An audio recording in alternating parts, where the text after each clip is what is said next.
ఈరోజు మనుషులు స్వార్థంతో నిండిపోయారు.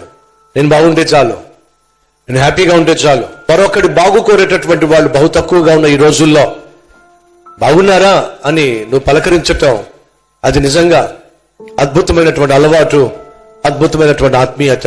దుఃఖంలో ఉన్న వాళ్ళని ఏమైంది, ఎందుకు అలా ఉన్నారు, ఏం జరిగింది అని అడగడం వాళ్ళకి ధైర్యాన్ని ఇస్తుంది. వాళ్ళకున్నటువంటి దిగులు, వారికున్నటువంటి బాధను మీతో పంచుకోవడం వల్ల ఆ బాధ కాస్త తగ్గుతుంది.